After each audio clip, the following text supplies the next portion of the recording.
और रविवार को अगर लोटा भरकर शिव को समर्पित करा जाता है तो घर में तेज लक्ष्मी प्राप्त होती है। शिव पंचायत के दो देव ऐसे हैं जिनको रोज जल चढ़ाया जाता है, एक सूर्य नारायण और दूसरे मेरे देवाधिदेव महादेव। दोनों पर जल रोज चढ़ता है प्रतिदिन। शिव पंचायत में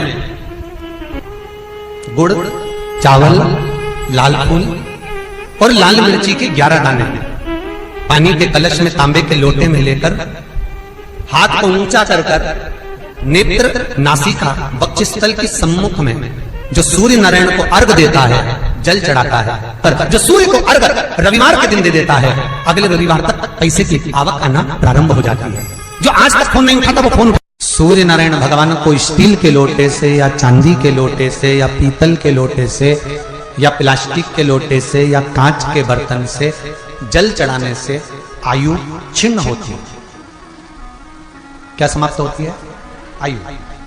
और सूर्य नारायण भगवान को अगर तांबे के लोटे से जल दिया जाता है तो आयु की वृद्धि होती है, और दिन भर में अगर कोई काम अटकने वाला है तो वो काम का रास्ता खुल जाता है और शरीर की बीमारी समाप्त हो जाती है। शरीर की बीमारी समाप्त हो जाती है। जब हम सूर्य नारायण भगवान को अर्घ देते हैं, जल चढ़ाते हैं, तो वो जल पृथ्वी पर जब गिरता है तो उसके छींटे हमारे शरीर पर लगते हैं। क्या वो ठीक है? क्या वो श्रेष्ठ है? तो शिव महापुराण की कथा कहती है जब हम सूर्य को अर्घ देते हैं, सूर्य को जल चढ़ाते हैं, वो पानी जब पृथ्वी पर गिरता है, उसके छींटे हमारे शरीर पर लगते हैं, तो वो श्रेष्ठता का भाव निर्मित करते हैं। वो गलत नहीं हो सकता। कारण अब वो भी समझ लीजिए। अब सूर्य नारायण भगवान को आप जल चढ़ा रहे हो तो छींटे नहीं लगे, उसके लिए क्या स्टूल पे चढ़ के चढ़ाओगे कि कुर्सी पे चढ़ के चढ़ाओगे? अरे बोलो तो सही। अब कई लोगों के दिमाग में यह बात भरा गई कि हम भगवान को जल चढ़ाते हैं, वो हमारे शरीर में छींटे लगते हैं, जमीन पे से पानी गिरता है, वो हमारे शरीर को छींटे लगते हैं, भगवान को अच्छा नहीं लगता होगा। कौन ने कहा? पहले तो उसको पकड़ के ला।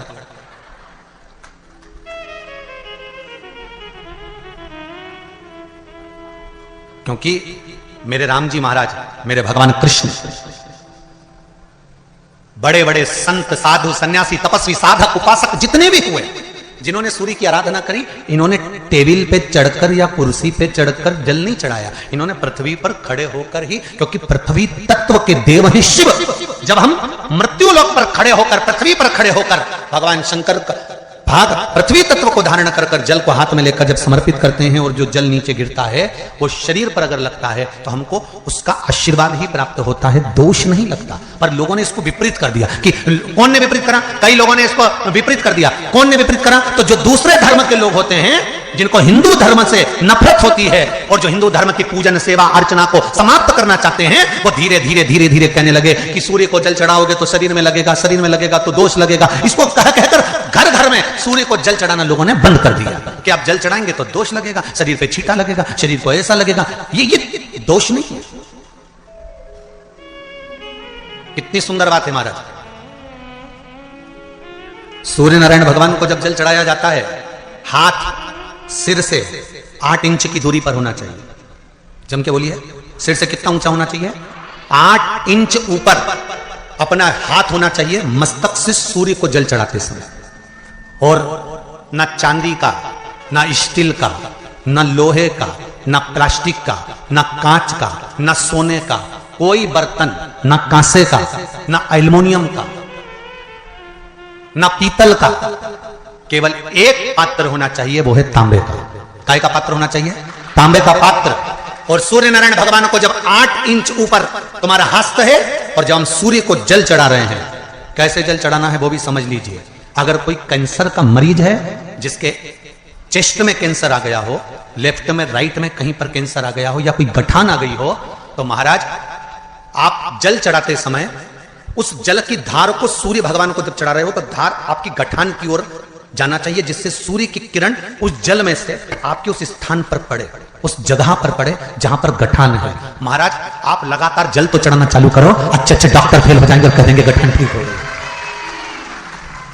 आपका लीवर और किडनी गड़बड़ कर रहा है, आप प्रतिदिन, आपका स्वास्थ्य गड़बड़ रहता है, आप प्रतिदिन ये ज्योतिष शास्त्र के अंतर्गत, रत्न शास्त्र के अंतर्गत ये रत्न शास्त्र, ज्योतिष शास्त्र, रंग शास्त्र जो हमारे यहाँ है, रंगों के हिसाब से ये जितने रत्न होते हैं, माणिक हुआ, मोती हुआ, नीलम हुआ, मूंगा हुआ, पुखराज हुआ, ये क्यों कहते हैं ये पीला है, ये सफेद है, ये नीला है, ये लाल है, इसको शरीर में क्यों पहनाते हैं? उसका कारण होता है कि जब शरीर में पहनते हैं सूर्य की किरण उसमें पड़ती है, हमारे शरीर पर वो कलर का इफेक्ट पड़ता है, उस कलर को शरीर पर लगता है, और शरीर पर लगता है तो हमारा शरीर धीरे धीरे, हमारी जो इंद्रियां हैं वो सही होने लगती है, काम सही होने लगता है। छल, चित्र, कपट, निंदा, बेईमानी, प्रपंच इस मनुष्य के शरीर में हर पल, हर घड़ी, हर क्षण है। ऐसा कोई मनुष्य नहीं जो छल, कपट, बेईमानी, प्रपंच, झूठ आदि से दूर रह गए। माना हम इसमें फंसे हुए, पर तेरी कृपा होगी ना, तेरी दया होगी ना, तो ये पाप की जो ये गठरी है, ये मनुष्य का शरीर, एक दिन इस गठरी को खोल कर तू पाप बाहर निकाल देगा, और गठरी के अंदर जितने कपड़े हैं उसको धोकर साफ कर देगा, ये निश्चित। अगर तेरी कृपा होगी तो, अगर तेरी दया होगी तो। बल्ली देवी और देवसेना ने जल चढ़ाना प्रारंभ करा, शंकर भगवान का स्मरण करना प्रारंभ करा। उनके भी जाते जाते कोई पत्तियां तोड़कर लेकर आ जाती थी बल्ली देवी, पत्तियां, क्योंकि बल्ली देवी एक आदिवासी राजा की पुत्री है, आदिवासी राजा की पुत्री, उसको भान नहीं है कि बेलपत्र कौन सी। फिर समझ लेना मेरी जीजी, जितने लोग आस्था चैनल पर कथा सुन रहे हैं, जितने फेसबुक यूट्यूब पर सुन रहे हैं, अगर एक बात हमने पहले भी कही, आज फिर कह रहे हैं, बेलपत्र तोड़कर शंकर भगवान को चढ़ाओ, मना नहीं है, पर एक प्रयास अपनी जिंदगी में जरूर करना कि बेलपत्र चढ़ाने का यदि आपको शौक है तो जीवन में एक बेलपत्री का वृक्ष भी लगाने का शौक रखिए, जिससे वो बेलपत्र का वृक्ष बड़ा हो। और बेलपत्र का वृक्ष जब बड़ा होगा, आप संसार में हैं नहीं है, हम संसार में हैं नहीं है, पर यदि बेलपत्री का वृक्ष रहेगा, आपके द्वारा लगा हुआ वृक्ष रहेगा, उसमें से कोई बेलपत्र तोड़ कर जब वो बड़ा हो जाएगा, उसमें से बेलपत्र तोड़कर कोई शंकर भगवान को चढ़ाएगा, तो जिसने बेलपत्री का पौधा लगाया है, उस बेलपत्र चढ़ाने का फल उसके भी खाते में चला जाएगा और उसकी भी जिंदगी संवर जाएगी। इसलिए बेलपत्र चढ़ाओ, मना नहीं है, पर बेलपत्र का एक पौधा अपने बगीचे में, आसपास में, मोहल्ले में, जहां तुम्हें मौका मिल जाए वहां जरूर। भगवान शंकर को बेलपत्र का, तो बल्ली देवी को नहीं मालूम था कि बेलपत्र का पौधा कौन सा होता, बल्ली देवी को नहीं मालूम था कि बेलपत्र कैसा होता। बल्ली देवी आदिवासियों राजा की पुत्री थी, गई पेड़ की पत्तियां तोड़ ली, वृक्ष की पत्तियां लाई, शंकर भगवान को समर्पित कर दी,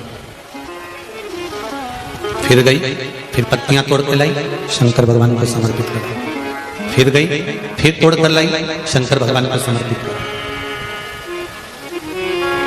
ध्यान देना जरा, इस कथा से 3 चीजें निकालेंगे अपन, जो आपके जीवन में पूजन करते समय गलती ना हो सावन महीने, और ध्यान लगाकर सुनोगे तो आनंद आएगा और आपका जीवन सार्थक होगा। 3 चीजें इस कथा में से निकालना। पहला, लोटे का जल इसने चढ़ा दिया, दूध इसने चढ़ा दिया, शहद इसने चढ़ा दिया, शक्कर इसने चढ़ा दिया।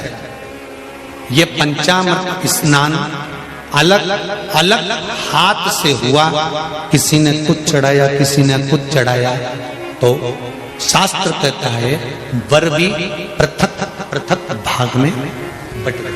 बहुत ध्यान देना, इसका सकता है आपसे और हमसे कुछ गलती हो जाए।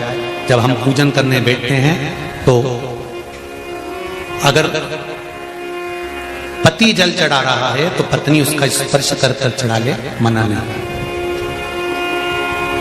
मना नहीं। पर पंचामृत स्नान अगर ब्राह्मण देवता करा रहे हैं, पति जल चढ़ा रहा है, पत्नी दूध चढ़ा रही है, पति शहद चढ़ा रहा है, पत्नी शक्कर चढ़ा रही है, ये पृथकता हो।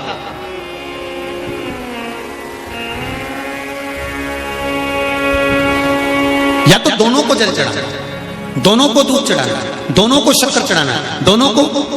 कितनी सुंदर बात है पशुपति व्रत की कि प्रसाद जो शंकर भगवान के मंदिर में एक हिस्सा लेकर आते हो, उस हिस्से को भी पृथक नहीं करा जाता। उस हिस्से को भी जिसने पशुपति व्रत करा है, एक हिस्से का प्रसाद उसी को खाना है, यहां तक है कि दूसरे को नहीं देना। शंकर भगवान के मंदिर में, शिव जी के मंदिर में नारियल तक नहीं फोड़ा जाता। क्यों? वो पृथक हो जाएगा। खंडित बेलपत्र समर्पित नहीं करी जाती, वो पृथक हो जाएगी। शंकर भगवान को धतूरा चढ़ाया जाता है, पूर्ण चढ़ाया जाता है। चावल का दाना चढ़ाया जाता है, पूर्ण चढ़ाया जाता है। एक बेलपत्र चढ़ाई जाती है, वो पूर्ण चढ़ाई जाती है। पृथकता ना रखे।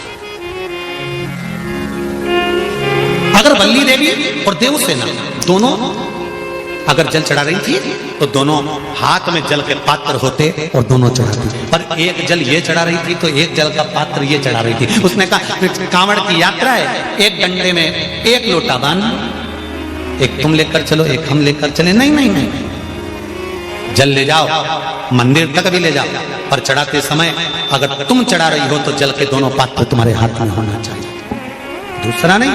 जल की पृथकता नहीं, पृथक भाव। फिर ध्यान दो दूसरी बात, शंकर भगवान के मंदिर में जाओ, शिव की स्तुति में जाओ, पति और पत्नी दोनों विचार कर कर जाए। सुनो जी, मैंने पशुपति व्रत करा, आपकी नौकरी के लिए करा। सुनो, मैं शंकर के मंदिर में आपकी नौकरी मांगने जा रही हूं।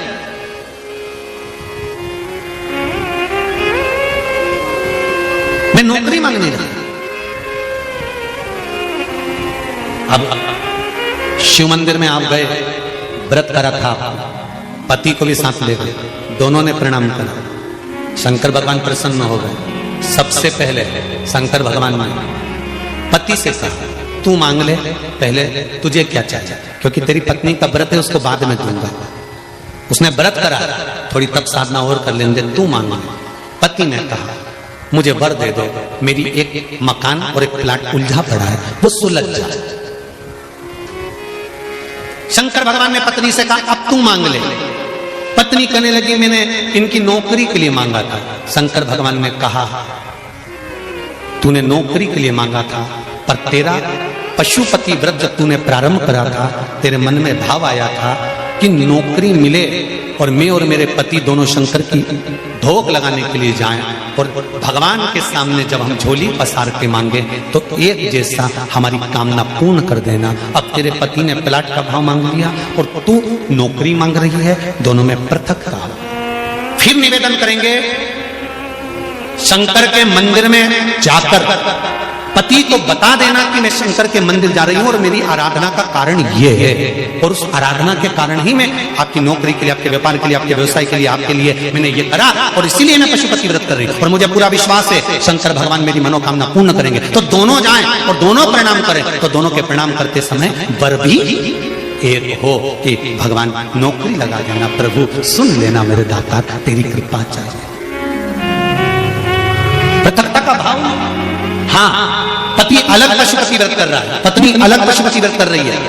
ये संकट सोमवार में भी होता है। जोड़े से जब संकट सोमवार किया जाता है ना, तो पति पत्नी को निर्णय ले लेना चाहिए कि हम किस चीज के लिए संकट सोमवार कर रहे हैं। पहले निर्णय लिया जाए, तब पति पत्नी दोनों संकट सोमवार का व्रत करें। अब व्रत कर लिया दोनों पति पत्नी ने संकट सोमवार का, जोड़े से पूजन कर रहे, जोड़े से अभिषेक कर रहे, और उद्यापन भी बोलो जम के जोड़े से कर रहे। और वर क्या मांगा?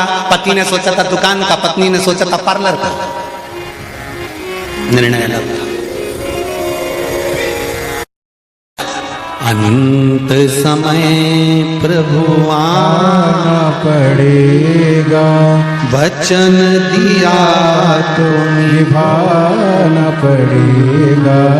आए नाए प्रभु कुटुंब कबीरा, अंत समय प्रभु आना पड़ेगा। अर्घ देने गुरु जी पंचदेव पंचायत में, सूर्य नारायण भगवान शंकर की पंचायत में हैं। सूर्य नारायण को हम फ्लैट में रहते हैं, हम फ्लैट के अंदर रहते हैं, तो हम फ्लैट में रहते हैं, हमारे यहाँ अगर छज्जा नहीं है, हमारे यहाँ जगह नहीं है, तो हम सूर्य को अर्घ कैसे दें? तो महाराज खिड़की तो होगी, अगर घर में प्लेट में पानी ढुलेगा और आप लोग नहीं समेट सकते तो एक बाल्टी रख लो, एक पात्र रख लो, पर सूर्य नारायण भगवान को अर्घ देकर रोशनी शरीर पर पड़ना चाहिए। जिंदगी में कभी कोई बड़ी बीमारी नहीं आ सकती। कितने लोग देते हैं सूर्य को अर्घ? जरा हाथ उठाओ। बहुत बढ़िया, बहुत जोरदार।